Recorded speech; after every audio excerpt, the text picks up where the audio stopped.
Welcome to Spirited Straight Talk, the podcast to help you thrive with the help of spirit. I'm Deb Shepard, psychic medium, spiritual teacher, and author. Each week, I bring new insights to help you heal from loss, connect with spirit, and turn setbacks into triumphs. So let's get started. Do you feel like your intuition is blocked? Do you wish you could get more messages from loved ones or guides? If so, this episode is key. We're counting down our top 3 podcast episodes so far. Number 3 is a guide to opening your third eye and accessing all your senses. And I think that this is really popular because most of us really want to tap into our intuition and start to receive and understand messages so that we feel more guided and connected with our loved ones and our guides. And it seems like having the experience of actually seeing or having a little bit of a movie playing inside of your head really can help validate things as you move through life and through difficult situations. So being open to receiving and seeing and really paying attention to that, I think is something that a lot of us are interested in, and how to open that up a little bit more. So in this episode, you're going to find that we give lots of tips, ways you can unblock or open up your third eye and your senses to receive more messages. Hope you enjoy it. Welcome, everybody, to our podcast here. I'm here with Dana. Hi. And we are going to talk about how to use all your senses that you were born with to have a better life. And for me, it's about the third eye, but we're going to talk about how all of these senses work together and developing that third eye so that you can use that sense that we turn off. And we all have it. It's all there. We just close it at times. And we're born with these senses that we're going to talk about. But with life, between our culture, communities, our experiences, we shut down a lot of those senses that we could be using in an everyday life. And I think we were talking a while back about the game of life, you know, that board where you would have that little car with the stick figures. And, And you can pick the pink girl or the blue boy. Yeah. What did you pick? 2 pinks. 2 pinks. You knew way then. So it's all about how we get through life, and our belief system is you go to school, you go to college, you get married, you have children, and a lot of those senses are taken away because we are programmed to have life fit in a particular box.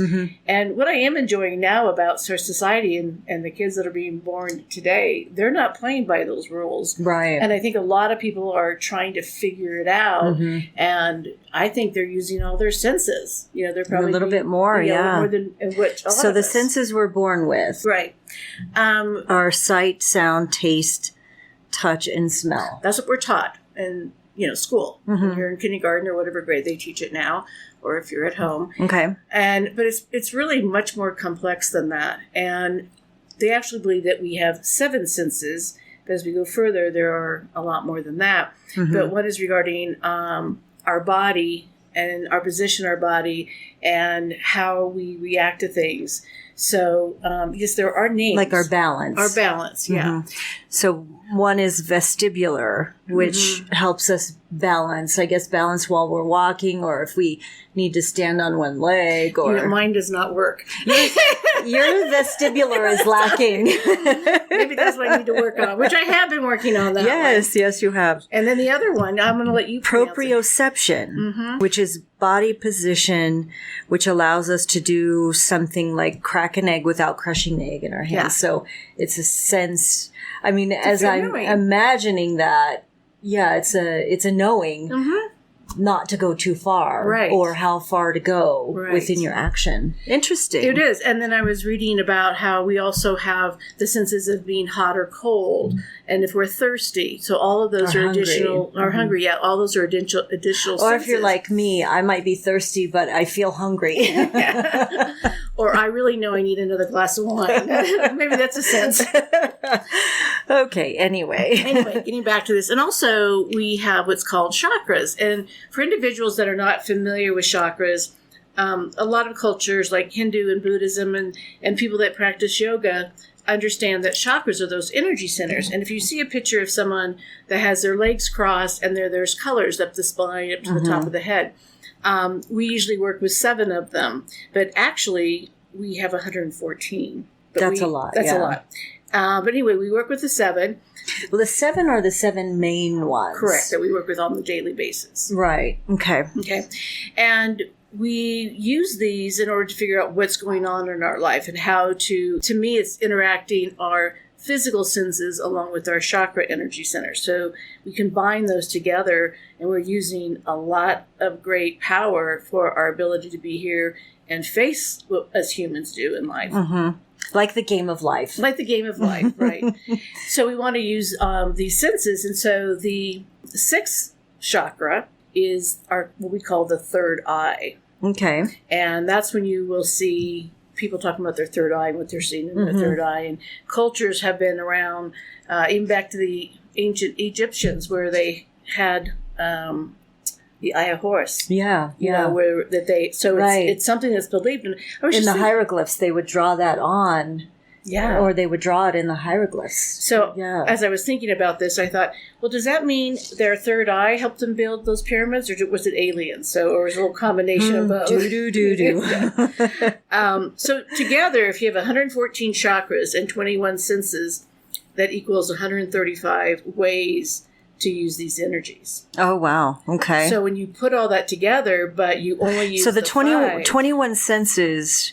If we go back to that, because we didn't talk about that, we have 21. Mm-hmm. The fact that science actually believes we have 21 senses. Correct. So the 5 that we are taught, that are the main 5, plus the ability to balance, which is that vestibular, and then the body position. Right. But we also have so many more. The ability to sense cold, to sense tension.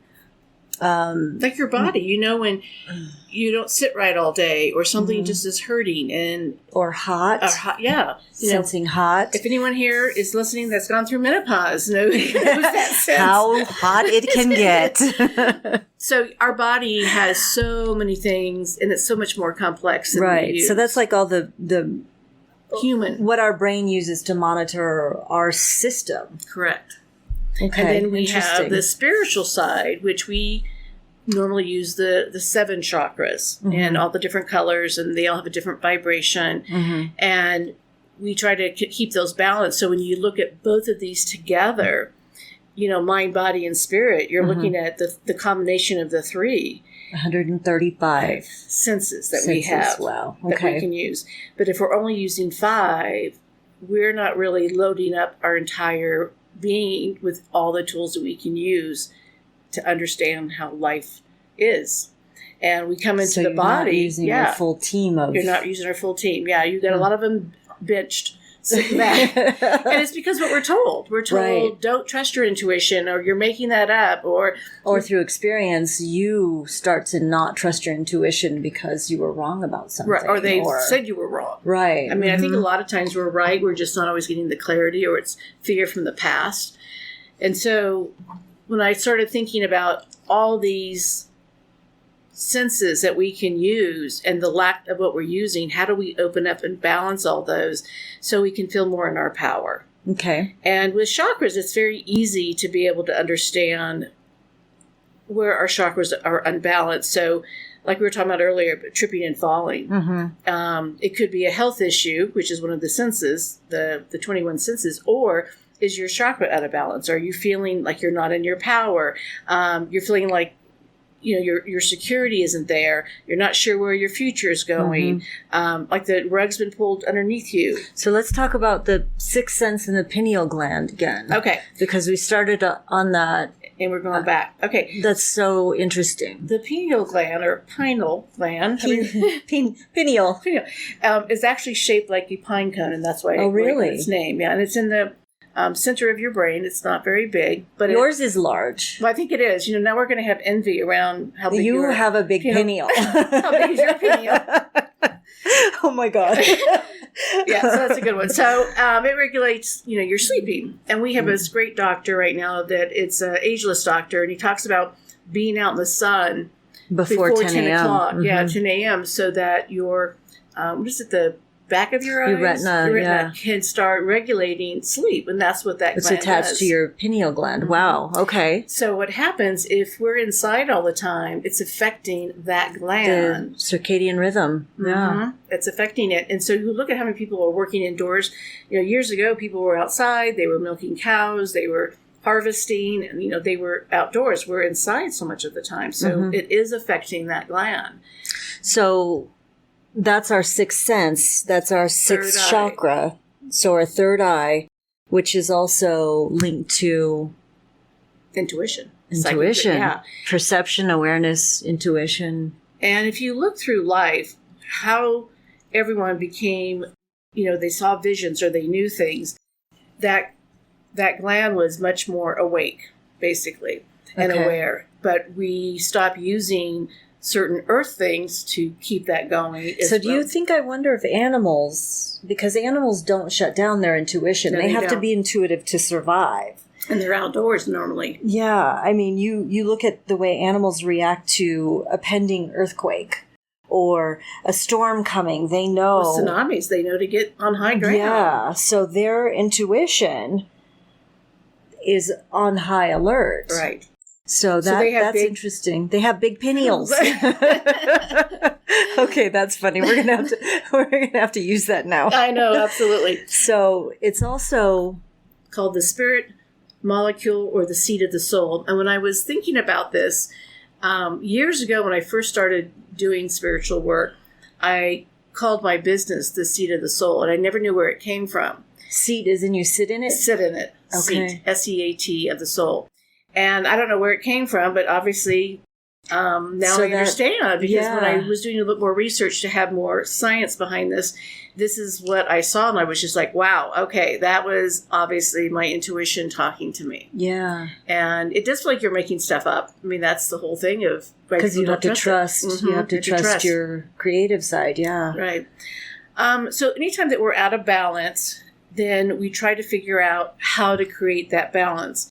So, like recently, I haven't been to the eye doctor since I was 19, and I'm a little older than that now. Mm-hmm. I've just been buying readers, but I had to get glasses that had trifocals. I'm glad they don't have the lines in the glasses anymore. But anyway, we try to do things to improve what is failing us. So if our hearing... So your third eye is really refined. My third eye... But your human eyes need a little help. I need some work. So that third eye, if you are wanting to open it, use your intuition and develop it, there's things you can do with all your senses to bring that to balance. Okay. So... Our intuition also comes from our stomach, and that's when we have that really strange feeling of, something doesn't feel right. Mm-hmm. So if your pineal gland is seeing or feeling something or knowing, it's also attached to that stomach feeling, or maybe even your body. So it will work with your other senses to be able to give you some... A full picture. So when you're explaining to people, how do I do these readings? How do I get information? It's realizing I'm using, of course, my pineal gland, but I'm using all my senses to come together to communicate. And that's how I'm able to hear from people who crossed over or get past lives, what's going on energetically in your life and what things can come forward, because I'm using all of these senses. Well, the other side communicates with you, but you're in tune enough to know what part of your body has that feeling or has that... Well, we get those chills. Can receive that message. Yeah, those chemistries, like when the times when you get that chill of your body, that's another sense of, hello, yes, I'm here, or yes, you're right. Mm-hmm. Or even the feeling, and I know when I first started doing this work, I would feel really cold.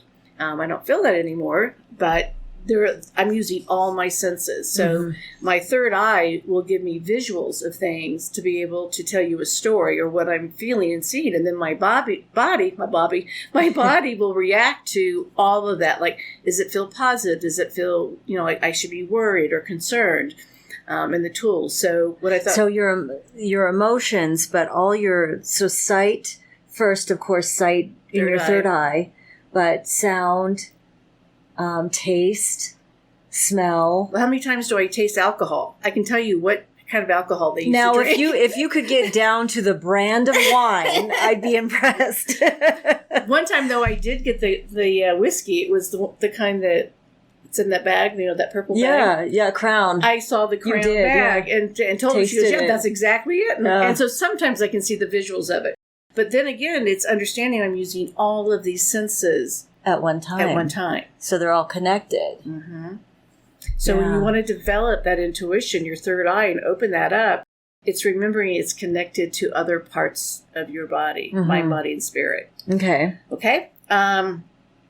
So if your third eye isn't working, one of the ways to tell is that you may feel confused, have a lot of uncertainty about your future, a lack of purpose. The one thing that I will see with people is being very negative. Yeah. They just feel like everything is going to happen bad. They're waiting for the other shoe to drop. Right. And for me, it's even having them change their pattern of thought. I have them wear that thick rubber band. Right. And when they're saying something negative, they begin to change that by snapping that rubber band to change the thought pattern to help open up that third eye. Gotcha. Because everything is so negative, that's all your third eye is seeing. Yeah. It's like, and we meet them a lot, the Eeyores, that everything is a low vibration, a low energy. They're not in that. They're always the victim. Joy or power, right? Yeah. They're always the victim. Yeah. So and they can't see finding it's not going to change anything. This is how my life's always been. I'm like, right. Yeah. So that is your sixth chakra is completely blocked. Correct. Okay. When your third eye is open, you usually have more clarity. Now, I laugh at that because I will forget names or certain things. So it doesn't mean if you have Alzheimer's or something like that. You might forget a name, but you remember other things. Very detailed things. So you have great mental clarity. I think it's, the typical things, like I forget names all the time. I think that's just part of aging our bodies, there's just something. That part of it. But it also, I think the mental clarity brings problem solving. We try to figure out how we can manage something that shows up. We can't stop things from happening, but we can know that there is a future. I think there's more self-expression. I think people that use their third eye are usually artists, scientists. If you look at someone that's an inventor, you know that they're seeing things and trying to figure out how to make something better in our lives. People that problem solve. I think I trust more. I feel like a lot of people that I work with, when that third eye is closed, they just don't trust the future. Mm-hmm. That they're always worried that something like we were talking about when your third eye is closed, where I don't worry about tomorrow. I mean, I do those smart things. We pay our insurance. Right. You do the human things we need to do. We eat right, you exercise, and we drink wine. But you're not worried that horrible things are going to happen the next day or the next year. You say, well, I'll deal with it when it shows up because there's a feeling of trust. And that's that intuition in your gut and your third eye linked together with your body. That. Yeah, that impending doom stuff is not a part of. I would say everything's fixable, and even if someone dies, we can still have a communication with them. But it's realizing that we're here for lessons and to learn, and that we are wired to be able to respond to every situation in our life. We just don't use them. Yeah. We don't develop. We don't play with a full deck. We don't play with a full deck. Yeah. Yeah, we're playing that game of life with no one else with us. No, not even a car. We're just going on the board, rolling. We're rolling. Our little pink or blue guys are rolling. And this is when you are able to use all of these senses that we're talking about, especially the third eye, it will help you not live in fear because everything is connected and everything is there to tell you how to pay attention and help you with solutions or how to find a solution.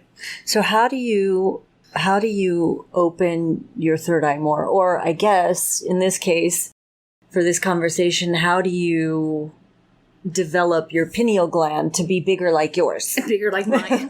Let's compare our sizes. I think one of the biggest things that I use all the time is sense of humor.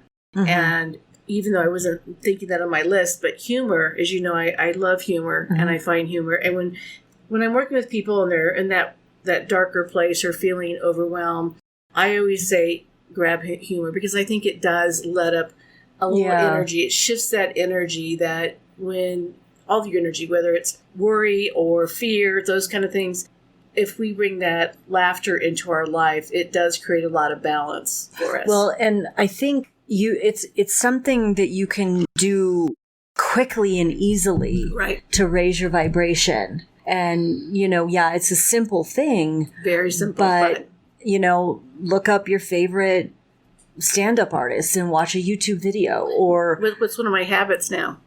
Oh, God. TikTok. I look for the funny ones. Okay, they're 15 to 30 seconds. Yeah, look at the goats jumping around. Yeah. So for me, it's just a way sometimes when I am doing work that's really deep with people, mm-hmm. to shift that energy is to bring in some humor for me, and not that the situation isn't serious, but mm-hmm. I don't need to hold on to that energy all the time. Right, so, and raising your vibration, that's a really quick, easy way to do it. Correct. Yeah. So things that we talk about quite often is to be present. The next one. So this would be number 2. Be present. Be present. We are all, and this is a consistent thing. If you are worried about the future or holding on to the past, being present is not going to open up that third eye. Mm-hmm. It will not, because it's almost suffocating it, mm-hmm. Squeezing it. Meditation, though, people think it has to be, the serious thing where you're sitting on the floor in that lotus position. Well, if you're over 45, you can't even do that probably very much. You can't get back up. You can't get back up. You have to sit on a meditation pillow. But we like active meditations as well. Yeah. So Dana, mm-hmm. You love doing your garden, your flowers. Swimming, running. For me, there's certain things that are active meditations, mm-hmm. for me, yeah. Coloring mandalas are really great. Yeah. And just allowing yourself that when thoughts come in, to let them go out, and allowing that third eye to relax, mm-hmm. and watch what you're doing to open that door up versus squeezing it. And keep a notepad next to you, because absolutely lots of stuff can come through during that time when you're doing either an active meditation or being present, or just be present, or an actual trying to meditate with no thoughts. Right. But, lots of things can come through. So it's always fun. So for number 3, if you see woo-woo people with crystals, there is a reason why. Or you wearing your mandalas. My mandalas, yeah. Right. Or malas, excuse me. Or sorry. Mandala is the thing you color. Mala is what you wear. So crystals are vibrations of the planet. And like everything, sound, taste, feelings, all have a vibration. And those vibrations affect how we feel. And that's why I go to laughter and humor, because it helps me feel lighter, mm-hmm. and not that, burden on my soul. And so all different colors of crystals out there for different things, or stones. I know when my kids were little, they liked to collect rocks, and that was all for grounding. I mean, I'm sure they come into this planet going, what the heck? And so these rocks made them feel like they could hold on to this planet, because this is a heavy energy on this planet. Well, we, in your mala line, we have a lot of people who purchase the hematite. Correct. Or the lava stone, because that helps them feel more connected to the earth, mm-hmm. or more grounded. And we need that many times when we're out there with crazy stuff going on in our lives. Mm-hmm. We need to know that we are connected with Mother Earth. So the one that is for the third eye or the pineal gland would be purple, that's amethyst. That's why you see a lot of psychics wearing purple. Sodalite, which is white. It's I think it's the one we have is blue. It has some blue to it. Yeah. Okay. But we use a lot of amethyst, but there's also howlite is on your spiritual connection mala. Okay. And that's for your third eye. To open that, because it's all about intention. Mm-hmm. And remember again that the stones, all these stones have an energy vibration, a mm-hmm. sense.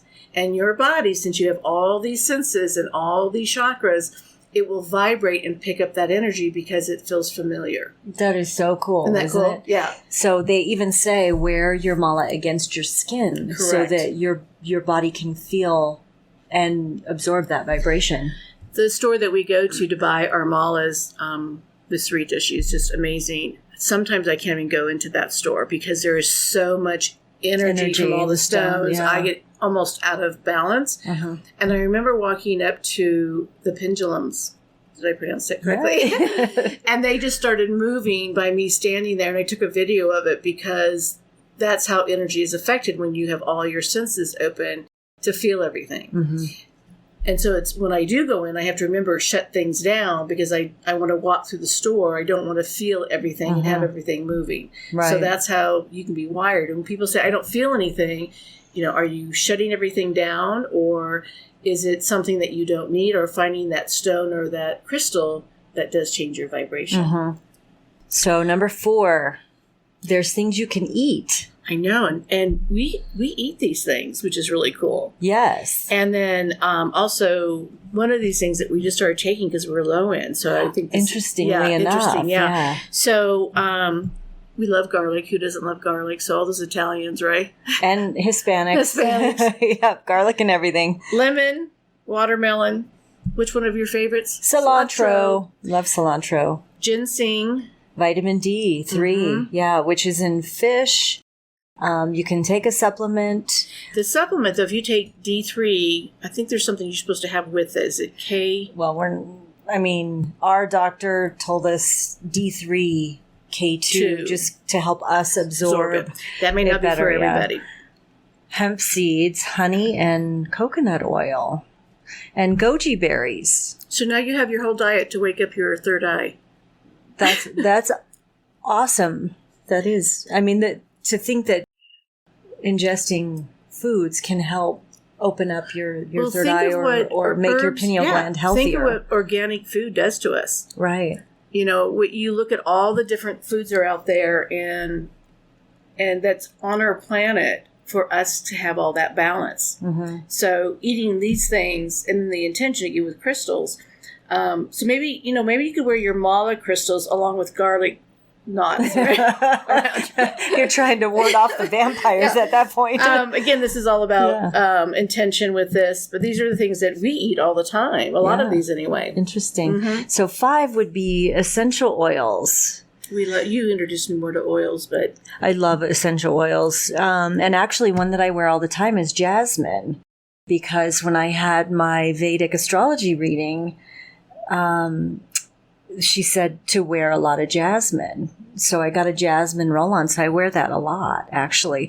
I didn't know that it was helping my third eye. I know. Lemon, so diffusing lemon into the air, and then sandalwood, sandalwood is amazing, too. But I think when you look at citrus, it just has lemons here, but how citrus energizes us. It changes an energy vibration when you smell oranges and grapefruit. Right. So I think why lemon is used here a few times is just that good smell. Mm-hmm. It lightens the room. Yep, it sure does. So 6th would be chanting the vibration. Yeah. And there's a reason for the Om vibration. And also each chakra or each energy center we use, there is a sound that creates a vibration to open up those energy centers and balance them. So for the third eye, when you see Om out there, that is because it's about the third eye. It's helping that.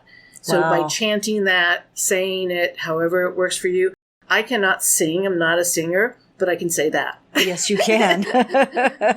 6th would be sun gazing. So tell me about that. Well, when we talked about our ageless doctor, he talked about being outside before 10 o'clock for at least 15 minutes. 15 minutes, yeah. And I think part of this, too, is to help that gland understanding our sleeping and waking and creating a balance. If we don't get enough sleep, our body can't heal. And so I wonder, because it's responsible for melatonin. Correct. So I wonder if taking melatonin actually, before you sleep, not in the morning, but I wonder if that actually helps your pineal gland or your third eye become more active. I would assume, but like when we're taking vitamin D, it's because we're lacking it. So either way, whether you're taking it or whether you're in the sun or doing both, especially if you're in a place that doesn't get a lot of sun, then that might be definitely taking more melatonin. You know what we found out too, I just remembered this, is that having a handful of pistachios and cherries or pistachios, they're natural melatonin. Which we both love. So they can, maybe work with your body on that too. And bringing this back to having the balance of sleep, a few years ago, I was not sleeping. Yeah. And that's how we met this doctor, and I was having drop seizures. And they finally took a sleep study test. And the results came back that I had 31 to 41 episodes in 1 hour of not sleep or waking up, not having my REM sleep. Having your breath catch to wake you up, yeah. Right. Yeah, you weren't going into deep sleep. No, so 31 to 41 times an hour, I stopped breathing, basically. And I have a huge gland. It wasn't working for me. You have a large pineal. Yeah. So since I've been sleeping, my health is better. Actually, my readings have been better. My health is better. All those things. So again, that's the gland that you need for sleep, which creates the balance in how your body responds to everyday life. Interesting. Next one. 7. Okay, this is one I came up with years ago. This would be number 8, right? You came up with a lot of these. Okay, one is to use a lit candle. It doesn't matter what color. I used white ones, but it doesn't matter which one. And the room could be dark, not pitch dark, but not a lot of bright light. And you stare at the flicker, the light of the candle. The flame. The flame. And then as you stare at it, it almost looks a little bit blurry. Like when you look at certain things and you can make things look a little blurry outside of them. And then you close your eyes, the third eye will see the flame as dark and around it as bright. So it's exercising that third eye. The longer you can hold that image, you're using that muscle for that third eye. Interesting. It's really cool. So that's one that you can do at home. Being creative. This Number 9. Being creative. In my classes, I have students do some crazy things. And they always say, I don't know why I'm doing this. Why do I have to do this? And part of that is to get them out of their box, because we are designed to be creative and not live in a box, but we want to feel safe. We don't want to be judged. And so it's learning to be creative and using that third eye and all your senses so that you can practice using your intuition better. So if you continue to play it safe and you're coloring within the lines and you're not trying to do something out there a little bit, it's basically, it stops the growth and the ability for the third eye, this gland. Because you're not doing anything where you have to actually trust your gut or use your intuition. You're not doing anything if you're not stepping outside the box. And you have all these senses and you're playing by the rules. Yeah. And they're going, these are human rules. These are not how you were wired when you were born. Wait a minute. We have 135 of these. 135. Use some. So what I think is really good to know, too, is that whatever line of work, like I look at, we like the Food Channel. So when you watch chefs or detectives, I think detectives are very good at using, when I've worked with detectives, about using their intuition, that's what they're using, because this may be science to prove it, but they have to use their intuition to get there. And when I work with detectives, I can see things and feel things and give them information, but then they have to go do all the research. So that's the difference of them. I think the way to kind of know about or how to understand about your sixth sense or your third eye is going back to your times in your life when you felt something wasn't right, or you knew you had to do this. Those are the moments that third eye, that sixth sense was there, and you trusted it and you move forward. That's how you continue to practice, is going back to that time. We create fear and the illusion that if we don't think it all through, then we're not going to be safe, versus instead saying, I'm going to use all my senses. I'm going to use my entire full deck to figure this out. And that's what we try to use, is using all of those 135 senses so that we can use it in this earth body. As we walk upon this earth, everything is there for us to be able to get the answers. And that being present, or to be present, is the most important part of using these abilities. So it's pretty cool. Yeah. And you're going to play a little bit of a meditation here, right? So when we were talking about this, obviously the Om sound, making that word is a vibration, but there's also, we have singing bowls. Correct. And one of the singing bowls is the third eye chakra bowl. So that vibration, it has a specific vibration which connects to your third eye. And so this sound is what that is. And what's interesting, there's such a variety of music. Isn't it interesting that some of us vibrate or align with certain music? Yeah. And there's a reason for that because of how we're wired. We are aligned with certain sounds because of how it makes us feel. Oh, that is cool? So cool, yeah. Yeah, so when you look at probably what notes they're using in that music is maybe related to all these senses. Maybe your chakras need or desire that specific sound. And when we feel good, we still want more of that sound, like the humor and the laughter. Listen to a baby laugh. Oh gosh, it makes you laugh automatically. Right, so those sounds do affect how you feel. Okay. So you may go to a concert that, oh, it's just really great music. And someone goes, God, this is just like fingernails on a chalkboard. Yeah. So it's our senses. And that's how you can understand how sound can affect your third eye. Okay, so we're going to play this sound for everybody. And hopefully you have the intention. And let you, open your eye. Open your third eye. Close your two eyes. If you're driving... Don't close your eyes if you're driving. Do this later. Yes. But when you can, come back to it. Yes.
When you're listening to that over and over again, imagine that third eye opening up so you can use all of your senses. Thank you for joining us. Thank you for listening to today's episode. I hope it inspired you. If you enjoyed our conversation, make sure you subscribe so that you get notified of new episodes. And let's get connected. Visit debshepard.com for more insights, support, workshops, and a book a session with me. And finally, always remember, your loved ones in spirit are just a thought away. Even though they're on the other side, they're always by your side.